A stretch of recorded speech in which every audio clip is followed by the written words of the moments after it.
Light from Lantern presents Knit a Spell. I'm magical maker, Katie Rempe. And I'm the maker of magic, James Divine. Join us as we stitch together the symbiotic relationship between crafting and the craft. Welcome back to a brand new episode of Knit a Spell. How are you doing, Jim? I am awesome. I'm so excited for today. Me too. It's because we have a wonderful guest, and that is Marie Greene from Olive Knits. Yay! Yay! Welcome. Thank you. Marie is an amazing human who I got to know when I worked at Skacel. She was, at that point, an up-and-coming designer who I was gladly able to provide yarn support to so she could further her skill set even more. Marie has also, of course, expanded out into such wonderful things as Fearless workshops for knitting, her podcast, which is the Good Enough Creative Podcast. And of course, you may have heard of a little thing called her 4-day knit along, which I can't wait to talk more about later. Welcome to the show. Thank you. I'm so excited to be here. Yes, you were definitely with someone I wanted to have on sooner than later. I think we should start with some background on you and how you got into knitting and making and all of that goodness. You bet. Like, I am one of those people with sort of that boring story where my grandma taught me to knit when I was a kid. She came to town. She lived far away, and that was back in like long distance phone call days, like the olden days. Yep. And she just, I think, noticed that I was creative and kind of had a restless spirit. And there's something about knitting that is really perfect for people that need to be doing something all the time. And so she taught me, and then had the audacity to drive back home to Tennessee where she was living, and then leave me basically like some magazines from the 40s and some scraps of paper and like enough yarn just to be dangerous, but not enough to like really do much with. And an obsession. Like, I definitely became obsessed immediately. And I was like that weird kid who would knit places, and people would look at me at like, I didn't know anybody knit anymore, or I thought only grandmas knit. And yes, that old so I've thing. been hearing that my whole life. Yeah. And I think pretty much she planted the seed. And then from there, I just kind of carried that forward myself and did a lot of self-teaching and just figuring things out. I didn't have somebody to ask, and I didn't know any other knitters at all. And it was long distance to call my grandma if I had a question. So and I'm guessing the internet maybe wasn't a thing quite yet? No. Can you believe there was a time before the internet? Yeah. How did you learn anything without YouTube videos? I'll tell you what, I mean, like, that's now how I think people learn to do makeup. And that's why all of us look terrible back in the day, because I didn't know about makeup because I didn't have YouTube. So it's a miracle. Makeup tutorials for the win. Yes. I'm just going to say, you can learn everything now. And I did not have that luxury. So I was like, just really a lot of experimentation, like trying to see what would work. And if it didn't work, I tried something else until I got it to work. Wow, look at you learning the old-fashioned way. I know. That's when you really have to want it. You do. Yeah.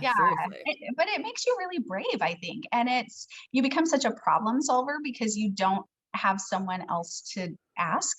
And now information is so easy to get that I think sometimes, myself included, like, will default to just somebody tell me the quick version, like just save me the time. But there's actually a lot of value, I think, in having to figure it out. I totally agree. That's why I used to make people fix their own mistakes when I used to work at the yarn store, even though they weren't always so keen on that idea. Yeah, but it's the best way to learn. It really is. Exactly. Yes. All those mistakes are wonderful learning opportunities. Jim, I'm sure you know that firsthand, right? 100%. I think that this is so interesting because it reminds me of magic and how the experimentation and exploration is part of discovering like what works, like how does grounding and centering work, and where does my intuition, sort of what are the bounds of my intuition, and what can I sense and what can I not. And certainly I love the whole idea around fearless. You have this idea of fearless knitting, and I was just in a conversation as a palm reader. People are terrified of palmistry. They're terrified of other things too, right? And here's this person who's an experienced tarot reader, And she messages me and she's like, I'm afraid to get my palm read. And I'm like, why? And I was curious. I'm like, okay, Yeah. what are the things that make you afraid? And she says, I don't really know anything about it. Like, I know a lot about tarot and I know a lot about astrology, Mhm. but I just don't really know a lot about palmistry. And I'm like, right now thinking, wow, so I'm curious, do you think that learning and knowing and discovering enough about knitting, is that the root of fearless knitting? And talk to me about that whole fearless knitting thing. Hmm. Yeah. Well, first of all, I just want to say I can understand that fear about having your palm read. I've never had mine read, and there is a fear, and it's because I watched a movie when I was a kid where someone's like, your lifeline is short, you're going to die soon. Nobody wants to get that news. So they're like, I don't want to know. Mm-hmm. I'm thinking you're right. Like, it's probably not understanding it enough. And with knitting, I think it's not so much about not having the knitting knowledge as not understanding how knitting works, like at a foundational level. Mm. And the fearless thing is really about trusting yourself and knowing that you have enough skills and knowledge within you. Even if you're a beginner, you have the skills to figure things out. Like, you will be able to solve a problem if you reach it. And I think one of the problems I see so often in knitting is that we get so used to information being readily available right there at our fingertips, and everything is just black and white, yes and no, left, right, whatever. But what we miss is that there's a lot of nuance and a lot of gray area in creative work. Probably, and I don't know if that's true for your work as well, but in creativity, it's not always just right or wrong. There's a lot of middle ground. And so many of the knitters that I work with, they are nervous to make a mistake. They're afraid, what if I try this and it's wrong? And I think some of that's like societal teaching and maybe having had a Totally. teacher, right?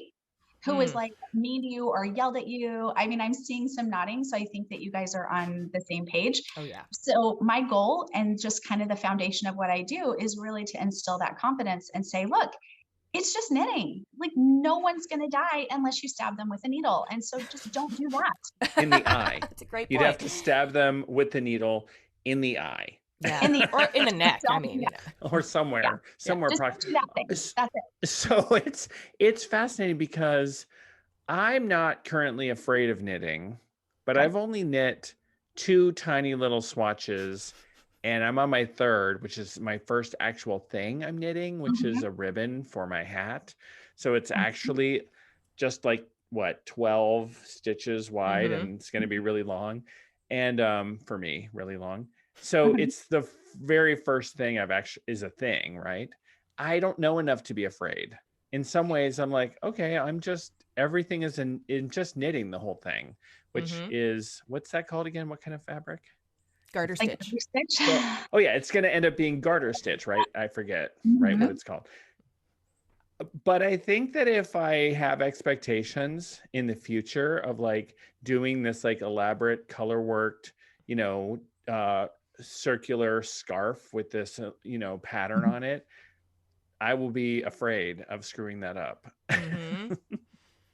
Certainly the investment of time and resources into a bigger project can make something feel like a bigger deal. But knitting is different than a lot of other crafts in that when we make mistakes, we can pull it out and start over, and it's like no harm, no foul. And Mm-hmm. I think that something you said, Jim, was really valuable because you said you don't know enough to be afraid. And seriously, give me those knitters that are, no one told them to be scared. And I think that people think it's hard because someone told them it was hard. And so they Ah, go into yes. it with the expectation that it's going to be hard and they're not going to know what to do. And I cannot begin to tell you how often I am supporting people who are just, someone told them it was hard. They got to that spot in the pattern and they're like, oh, I know this part's hard. They freak out before they even really read it. And then I explain, no, it's, if you read it, just do exactly what it says. It's not hard. And they're like, oh, well, but everyone was saying it was hard. So I thought I must be missing something. So I think a Mm. lot of it is just those messages. And if it's great to not know enough to be scared of it. I really wish more people would approach it that way, honestly. Yeah. I Here agree. here I am, blank slate. Yeah, I've taught people to knit in the past, just like you said, who didn't have a knowledge of having a fear for anything. And Mhm. I remember teaching a friend of mine to make fingerless mitts on double pointed needles as her like first project, learn to knit on double pointed needles, making Mhm. fingerless mitts with like a gusset, everything. And she did great because I didn't tell her, well, this is advanced. Yeah. I just told her, oh, this is what you want. Well, then this is the steps you have to take to do it. And she did it. And So, she did. yeah. Exactly. It's just, it's what we think.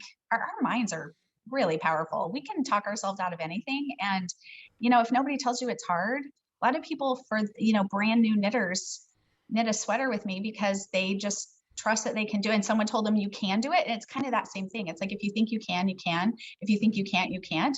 If somebody says, oh, you can totally do it, they will jump in and knit something that is well above their skill level, and they'll just rock it because they just believe that they could. Mm-hmm. Yep. And then I that love makes that. all of the people who are more advanced be like, oh, how did you do that? But yeah, everyone has the same skills. You're right. Just be patient with yourself and Mhm. know that mistakes are part of learning and that there's Yeah. nothing wrong with it. And like you said, yarn is a great material to work with because you can just pull it out and reknit it again and again and again if you like. Even if you became a different size, you could pull it all out and reknit it. If you didn't like the style, pull it all out, reknit it. I mean, it's kind of magical in itself, really. It So, is. It's mhm. it's it's pretty awesome. Low We bar of failure, Yeah, seriously, exactly. we are both, our minds are both what can inspire us or imprison us. Hmm. And I, that is a really, that's what I'm really getting from what you're saying, mhm. Marie, is that how do we free our minds, right? Yeah. So that fearless knitting, I just absolutely am so turned on by that idea Mhm. of, knitting without fear. And like, if I can do something as low stakes, no offense intended, as knitting without fear, if I can free myself of fear in something like knitting, what does that give me access to in sort of freeing myself from fear in other areas of my life? And Hmm. if I have fear around something as low stakes as knitting, I probably have fear about a bunch of other stuff You are in life. 100% right. And I see such a strong correlation between how people approach life as to how they approach knitting. And if they are struggling, if they struggle to make decisions, or they struggle with confidence, or they have a real sense that they're a failure and they just believe that deeply about themselves, that really manifests in the creative work that they do. And weirdly, I feel like so much of my work is really about mindset, and like creative therapists, Mm-hmm. completely unqualified, not licensed, but like there is sort of this mindset piece that you have to incorporate. And it's probably true for the work that you both do as well. Like it's not just about, tangible creative arts, but really anything that we approach, there's such a mindset piece involved. Absolutely. How your intent for anything, even if Mhm. it's just washing the dishes and choosing to enjoy the process, that Right. is very powerful. So I actually like washing dishes, so that was a good. Come Right. on Yeah. over. Yeah, yeah, exactly. I'll work on that. Yeah, so, but yeah, and I mean, you made a good point earlier too, saying like it's not all black and white. There's Mhm. tons of gray area. I mean, in magic, there's, you can be a gray witch, which is literally the practice of studying the in between times and the more like mundane, perhaps. And it's really, really interesting, again, to see how those two things correlate, especially since, knitting involves color and Mhm. intent. Obviously, you have to want to do it, otherwise it's never going to get done. Right. Um, and so yeah, it's a really powerful thing to choose to make your own thing, even if you're designing it yourself or learning from someone else. So yeah, that's really cool. Yeah, just coming at it from that good place of, and like I sometimes have to remind people this is fun. Come on, you guys, this Yes, is you don't fun. have to Like, knit. yeah, nobody, there's, and I taught my husband to knit a couple years ago, and he was like clutching those needles like within an inch of his life and holding them so tight. And he was so stressed if he dropped a stitch. And I was like, this is clearly not fun for you. Step away. Mm-hmm. Because, I mean, and we can find joy in anything, even the mundane, even the washing dishes. And so definitely it's where your head is. But I think that we just make everything so serious now. And we just get I think as a culture, we're so stressed and so riled up that like starts to translate into everything. Mm-hmm. Yeah, that's a great point. Oh, hey, that sounds like a train. Let's It take is a train great. break. I know. I'm sorry for the train Uh, break. I cannot control when it happens. Hey, magical makers. Are you looking for a fun summertime project? Try my no sweat mason cozies, now available in 2 different sizes. You can save 50% on this pattern through July 31st by using the code KNITASPELL, that's all one word, on Ravelry at checkout. These beverage covers not only keep your hands dry, they're also a fun way to identify whose drink belongs to who. Cheers! Hey Jim, let's talk about a palm reading for a sec. Oh, yeah, my favorite topic. So I don't think a lot of people necessarily think of getting a palm reading, but my palm reading with you was awesome, and it actually helped with a lot of preconceived notions that I had of the craft before now. Oh, you had preconceived notions about palmistry? What were they? Yeah, so I mean, I'm pretty literal, so I thought having a short lifeline might mean you have a short life, or that Right. a star on your palm is bad. Oh, that's interesting. Both of those are common. A short lifeline does not mean a short life. It actually means a life of connection with the divine and learning and creating type of life. And a star in your palm is a sign of spiritual gift. Those are two things that are dispelled right away. I know there's a lot of things on the palm that people Yeah, think are good or bad, right? There's nothing inherently negative in your palm. You can use all the tools, all the markings. They are associated with your strengths, your personality, and things you can use in your life. absolutely. I really love that modern take on palmistry, and it actually really resonated in my reading.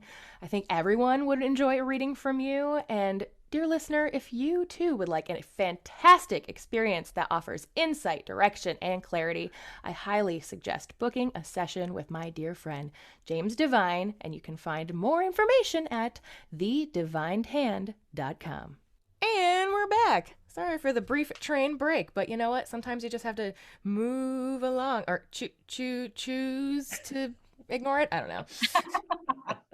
Perfect. Eh. This is why I'm not a comedian professionally. Anyway. Same. All right. So we were talking fearless knitting and knitting in general and making.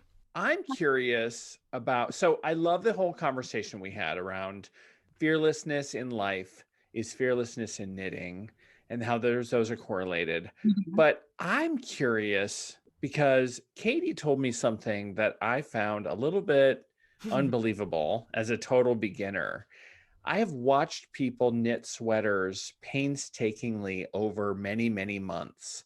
I Mhm. myself am the recipient of a beautiful poncho that was made over 2 years, right? Although it was spun and dyed and knit.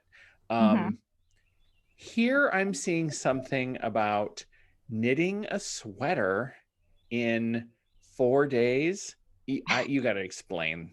I don't understand. I know it's so I want to preface it by saying it started as a complete fluke. Mm, And as all good things do, right? yep. We cannot even plan some of these things to turn out as well.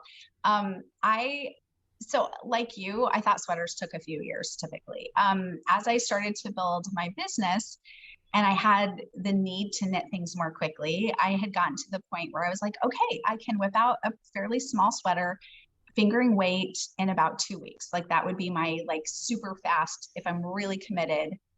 And I don't work on any other projects. Don't sleep. Just kidding. I was sleeping. But I could. So I was like, okay, 2 weeks is about my quickest. But then I had a 4-day weekend, and I was right between projects, and I was like, I really need to knit this sample of mine. I wonder because it was kind of a little bit heavier weight yarn. Worsted weight. So, Jim, I don't know if you've gotten into the yarn weights yet, but it's a little heavier, a little thicker. And I thought, I wonder if I could knit that in 4 days because I have a 4-day weekend. And I was like, I don't have anything else major planned. It was really unusual. I wasn't traveling. So I challenged myself personally just for the heck of it, honestly. And then I told people on social media because I thought that would help me be accountable to myself for the goal. Smart. Because if I say I'm going to do it in 4 days and then I don't, and no one knows, it's like, what difference does it make? But I thought if I tell people I'm going to do it, it'll be embarrassing if I don't, as a, you know, a personality online or whatever. And so I shared the progress the whole way. I was like, it's halfway through day one, you know, here, or I've got my yarn wound, I'm just starting and I'm halfway through the day. Here's where I'm at, and end of day one. And so I sort of chronicled the experience with photos. And on day 4, end of day, 10 p.m., it's thread still hanging off of it, I finished. And I really actually felt like sharing it with other people is what made me finish it.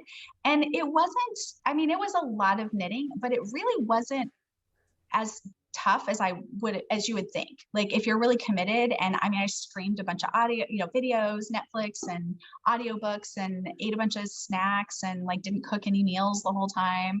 And so on the end of day 4, I with my phone, I like panned past the sweater hanging on a hanger, and I played the Rocky theme song, and I was like, you know, like, yeah, I did it. And what I did not expect is that all of these knitters were like, you should have a 4-day knit along. And I would love to just squeeze the cheeks and kiss the face of whoever said that to me. I don't remember who first suggested it, but someone was like, that should be a knit along. And I was like, would people really want to do that? That's bananas. So I tried it that year. I mean, I just like a month or so later, we did a 4-day knit along for the same sweater, and I knew it could be done. And then I really thought that's the end of that. I didn't really think that much about it. But the next year I was working on my first book, Katie, you know, because we discussed a lot of yarn for that book, and I was really busy, head down, I wasn't putting out much extra content for anyone. And I just had the thought, well, what if I just throw together a really quick 4-day knit along? I'll just like whip something up, and just for my customers, they'll have something fun to work on. They can kind of cheer for each other while I'm busy writing my book. But what happened was that sweater was the beekeeper cardigan, and it completely blew up. Huge. I did not have anybody working for me at that point. It was just me. I was trying to write this book in a really short time frame. And all of a sudden I had tens of thousands of people like wanting to knit this sweater. And to be honest with you, like I can't believe I'm saying this, full disclosure. When I told everyone I was going to do the second one, I hadn't even designed anything. I didn't even know what it was going to be. And then I was like, holy crap, I'm going to have to, okay. So then I designed something, and I'm thinking, I hope they like this, because everybody just prepaid to be part of something.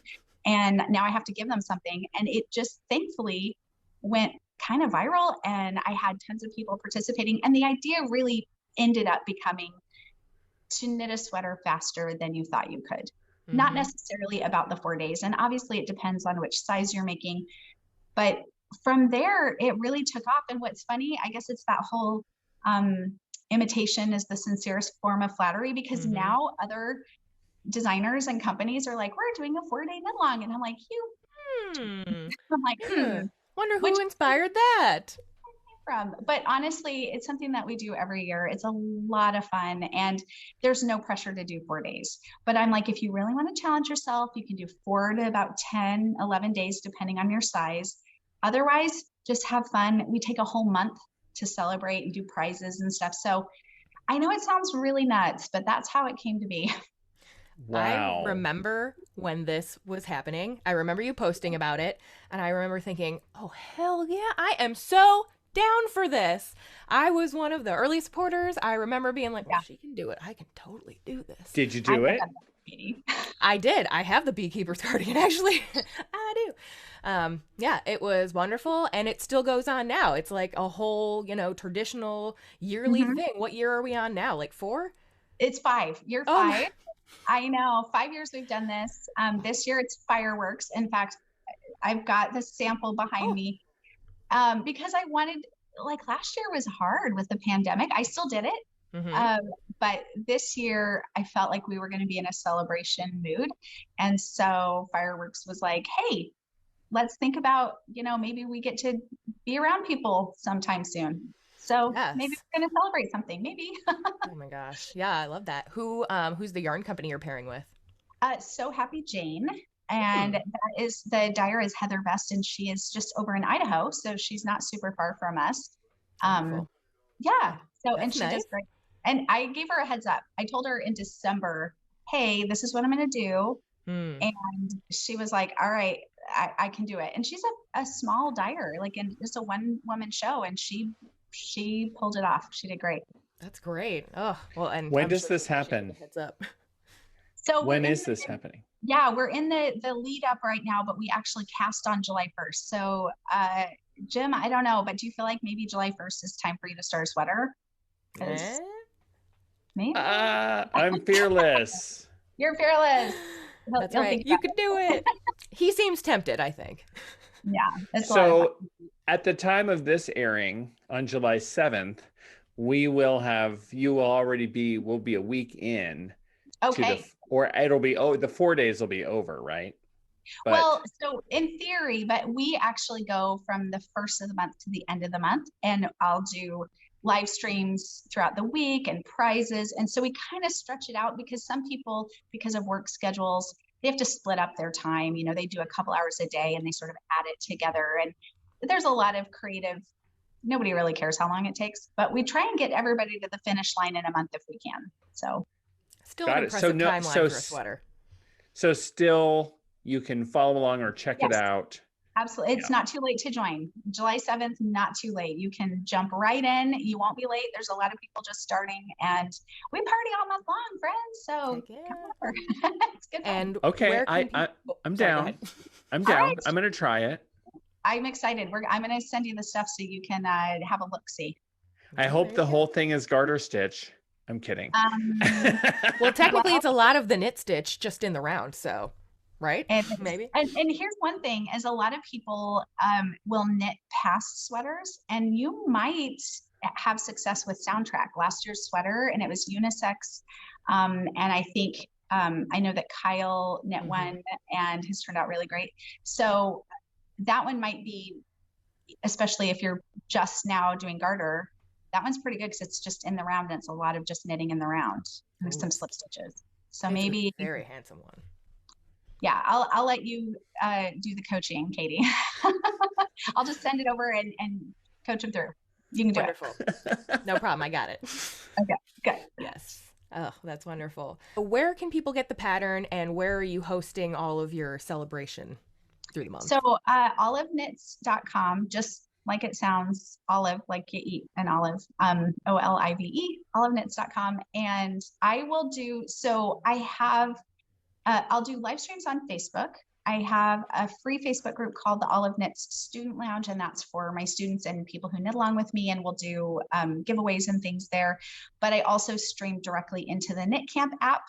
That's the other thing that I do. And so any live stream I do on Facebook also streams into the Knit Camp app. So anyone who's in Knit Camp gets to participate there if they don't want to do Facebook or just keep things in-house. Oh, all right. And so obviously the next topic of discussion is the Knit Camp app. Yes. Yes, please. It's my new baby. I mean, well, Knit Camp's not new. Knit Camp is 2 years old now, but it's, it was just, the idea was just to create a happy, supportive island for my knitting community where we could just really connect and support each other and be creative in a safe space. And it has just grown and grown.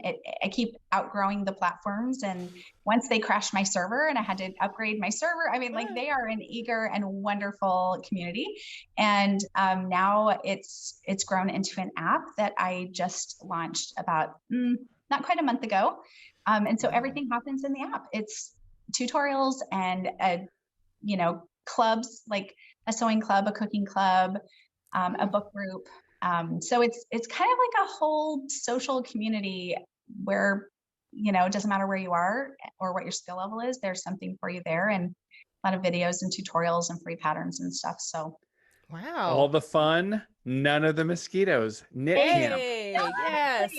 Somebody's been looking at things. All the fun, none of the mosquitoes. Exactly. I love that. Gosh, so it's on, I'm sure, for Apple and Android, all of the things. Yep. Perfect. Apple and Android. There's also a web app. So for people who use a tablet or want to Hmm. access on their computer.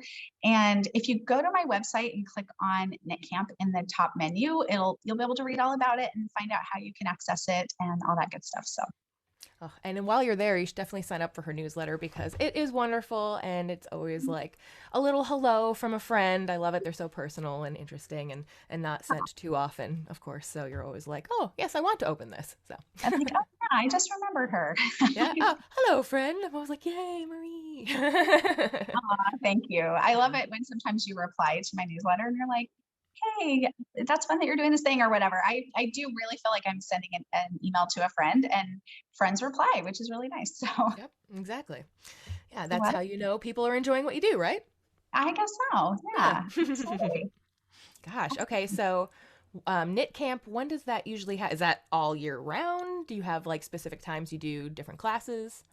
It's all Both? year round now. I used to do sessions where I just open the doors a couple times a year, but now that it's an app and it's so accessible, it's just open all the time. So people can, it's monthly or annual. So like you can try it for a month, see if you like it. You can sign up for a year, save some money that way. So it's, I mean, it's a pretty awesome value. I mean, the people that are there, most of them have been with me since it started. Like the people Mm, that signed up before they even knew what they were signing up for are still there. Almost like 80% of them are still there. So I think that's a really good testament to the experience they're having and that it feels like a worthwhile place to be. yeah, I'll say. Amazing. Wow, that's Amazing. wonderful. Oh gosh. Well, so, our other side of our podcast here is like all about magic and how it sort of ties in with making, especially since I've kind of realized, at least maybe, and Jim, you can correct me if I'm wrong, it seems like to make magic, you really have to just access your creative imagination. And what better way to make that into a thing than knitting? So I'm kind of curious if you've had like maybe any sort of like quote spiritual experiences or anything that was like really powerful involved with your knitting or making in general. I know you said like your grandma taught you how to knit, Mhm. but I don't know if maybe you've had any like experiences with customers or knitters or anything where it's had like more of a meaning than just knitting. You know what I'm saying? Absolutely. And I think like, I couldn't even just pick one or two. I mean, there's so many ways that I think that does connect. And, sometimes it's from the inspiration. And I really do feel like it's almost like this creative muse and that inspiration is there.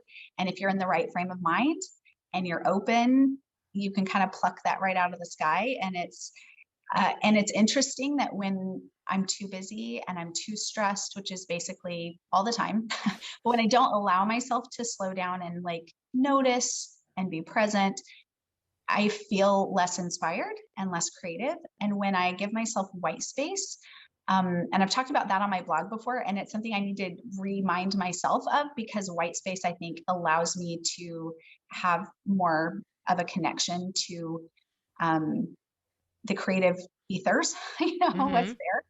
And, sometimes honestly, it's as simple as running into the perfect person at the perfect moment who needed to learn what I could teach or I needed to learn from them or that had an opportunity. One way or the other, that connection ended up becoming really important.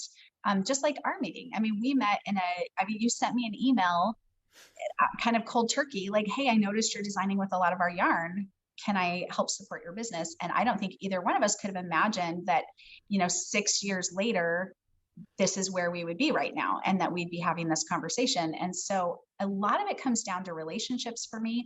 But I think too, it's where the inspiration comes from because I get really inspired when I travel and when I'm in old places where there's a lot of history. I can really, I don't consider myself magical, but to be honest, I don't know that much about it, but I also really feel in tune with my surroundings. And I think I'm sure that's somehow maybe connected, but I feel like I can go places and I really have a strong sense about the place.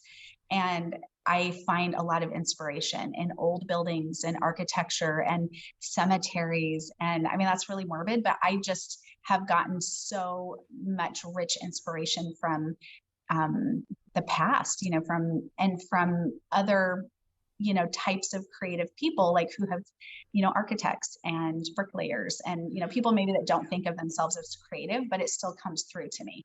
Yep. So I Yeah. can't necessarily pinpoint one experience that was super like magically powerful, but it's kind of as a whole, I think that there is sort of this through line that making is kind of almost like a spiritual experience, and that, we have to kind of create enough white space that we can pick up on those signals when they're there.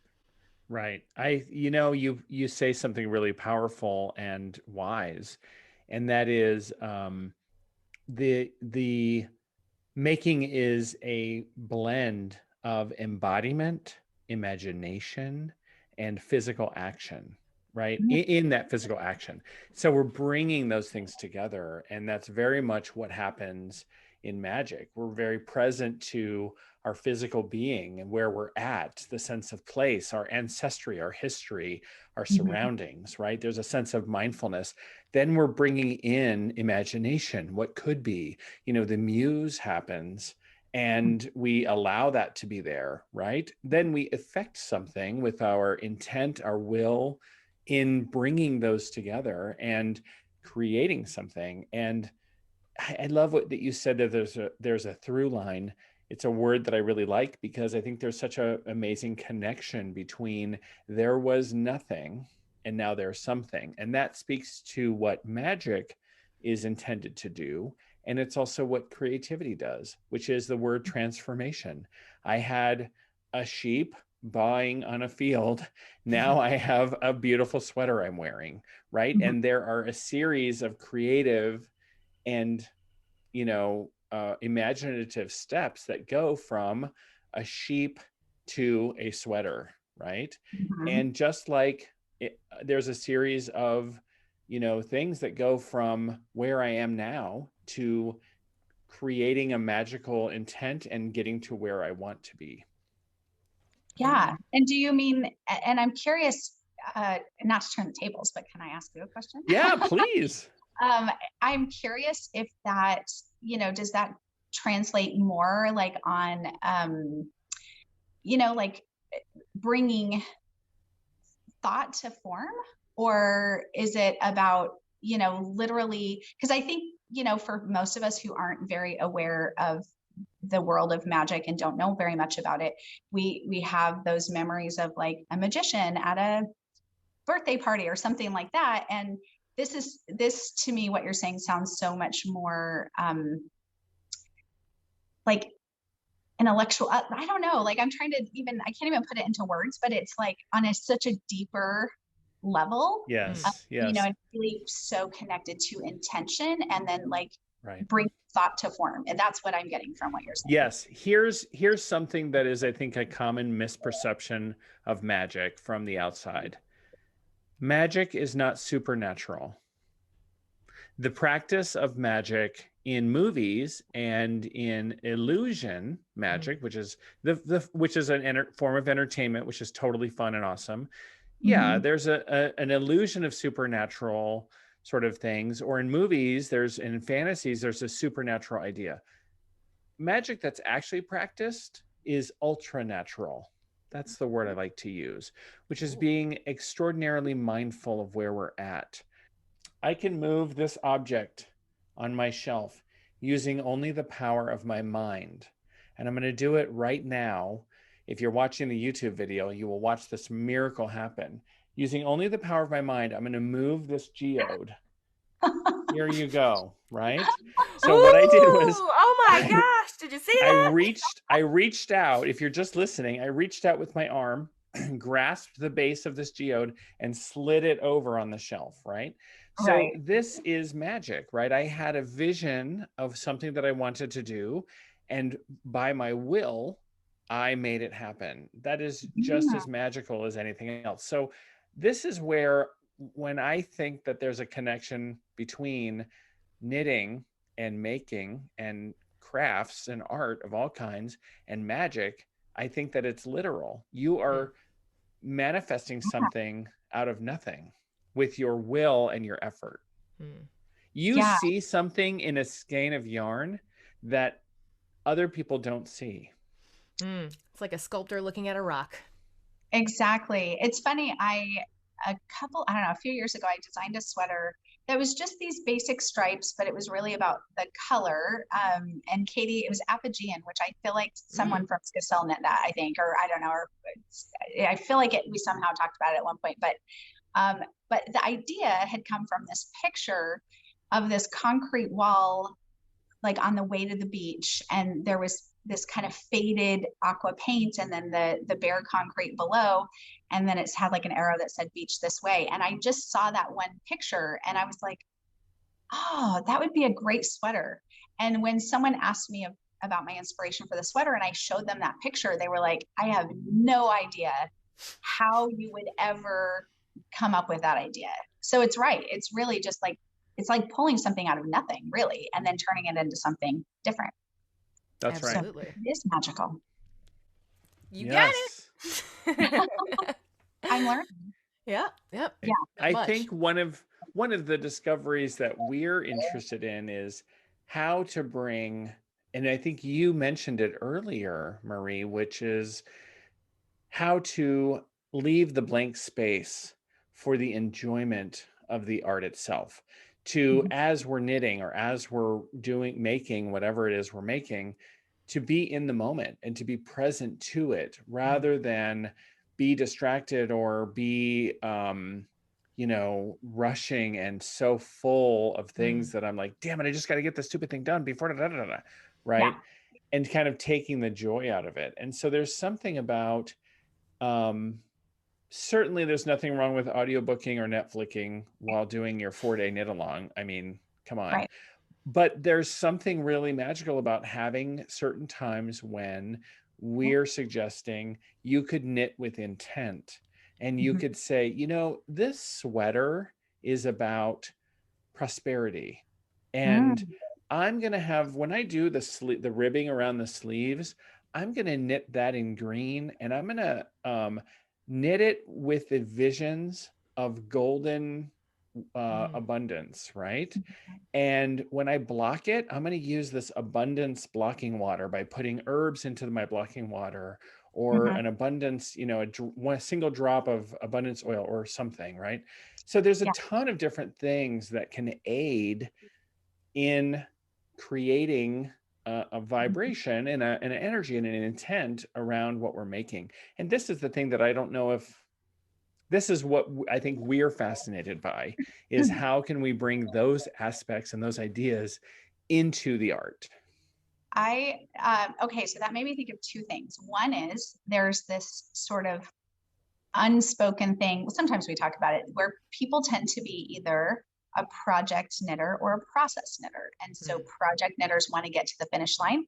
Process knitters want to enjoy every stitch and they're not in a hurry. And I find for myself that I bounce between because my business is getting to the finish line. So I have to do that. But I also sometimes will really, especially if I'm dealing with a lot of stress in my life or worried about things, I tend to be kind of an anxious person. And so knitting is really grounding for me. And I will, like you said, there's a time for the audiobooks and the streaming. And I watch a lot of true crime, which is not relaxing, but for some reason it really helps. I don't know why. Highly anxious people tend to like it. So I don't know what that means. But there's times for that.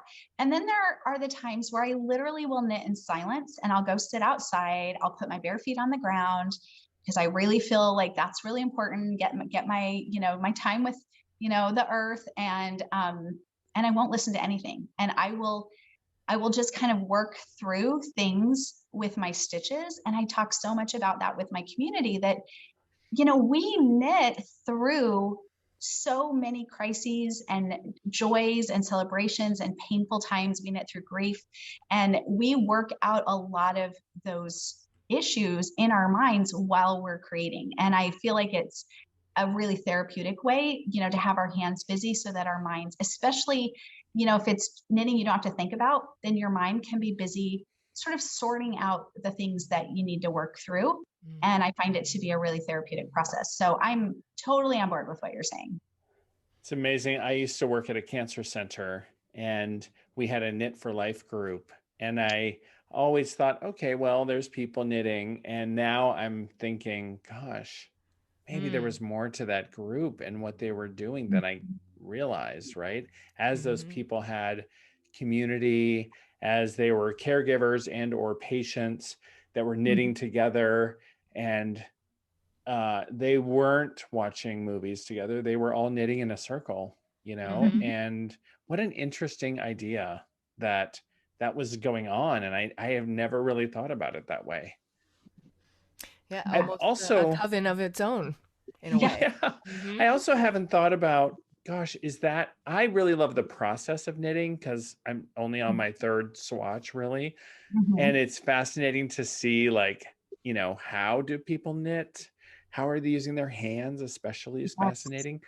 And but I haven't thought about that for myself. Could I just sit outside in my bare feet and Mhm. knit and think and knit and think and Mm-hmm. It's ground the and best. Yeah, get grounded. And honestly, that's, even though knitting is my business, because there is that therapeutic quality to it, and I do truly love it, I can still get just as much joy. I just have to turn off all that other noise and let myself savor the stitches and really be present in the moment and realize, oh, I'm knitting right now. I like knitting. This is Mm. fun. And you're right, it's absolutely therapeutic to do as a community. And community is so at the core of everything that I do, because I think we have a tendency to be so isolated, especially now. But to have a connection where we can connect in a way that sort of transcends a lot of other things that we might not agree on as Mm-hmm. people, but we can connect on this one shared thing. And I think it really helps to break down some defenses and break down some, misconceptions about others. And yeah, so I feel like I mean, not to put too much deep, powerful meaning into knitting, but I think there really is a lot here. And yes, I'm passionate about it, but I don't think I'm wrong. Katie, am I wrong? No way. I don't think so at all. I mean, again, it's a labor of love in a way. Not to Yeah. call it a labor because again, that kind of gives it the connotation that you don't want to do it. But you're totally right. Like this is something we don't have to do. So why not enjoy the process, like you said, instead of feeling enslaved to it? Again, it's not doing anyone any good if you're not enjoying it. And what are the odds that you're going to like that thing that you're done with finally when you're like, oh, good, it's done? Like, probably you're not going to Exactly. love it. So, yeah, no, Mhm. it's completely true. And again, yeah, it's just something from nothing. It's totally magical. Marie, you really have shared an amazing spiritual experience, and it is putting your bare feet on the ground, which is a form of grounding, Yeah, right? Yes, literal. I To be actually do know that. in physical contact with the earth Yeah. and knitting. And I think that that is amazing, Mm, amazing spiritual connection. And yeah, thank you for yeah. that. Yeah. And I also think Savor the Stitches needs to be, and maybe Savor the Stitches, comma, bitches, needs to be like a Ooh. bumper sticker or Oh something. my Yes. gosh, Tote I'm totally bag, gonna turn that into t-shirt, something. Yes, savor the stitches, bitches. I love it. trademark, trademark. She's trademarked Trademark. it already. Do Yeah. it. Do it, Marie. Go with it. I Love it. will. Oh my gosh. Well, yeah, and that, I mean, what better to promote fearless knitting than actually, diving in? I love it. Diving in, Yeah. absolutely. Yeah, there's Hmm. so much to it. I feel like we could, it seems silly because people are like, knitting? You have a knitting business, but there's so Hmm. much more to it. And I guess you guys probably hear that too with magic, or tarot or whatever, like they just have this one layer view and they don't understand the Hmm. complexities and, all of the deeper layers of what's there. And then they miss it because they just dismiss it without knowing. Exactly. Right. Their Right. loss. Yeah, that's why I got to keep an open mind. Oh my Yeah, gosh. Well, this lots has of been an amazing episode. I really appreciate you being on. I've learned a ton. I don't know about you, Jim. Totally. I'm mind blown and inspired to pick up my knitting, which has been sitting for about a week or two, and sit up back on this gorgeous day and take my shoes and socks off Oh, Yes, go enjoy savor that and the knit. gorgeous porch out stitches. there. Oh my goodness. Yeah. Yeah.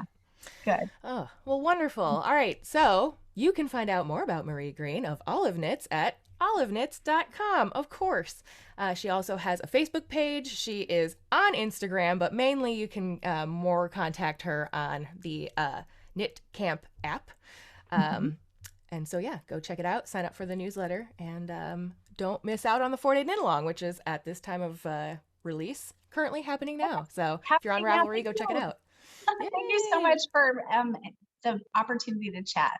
I really appreciate it. You're amazing. You're amazing. I love meeting you, and I'm so glad you were our guest.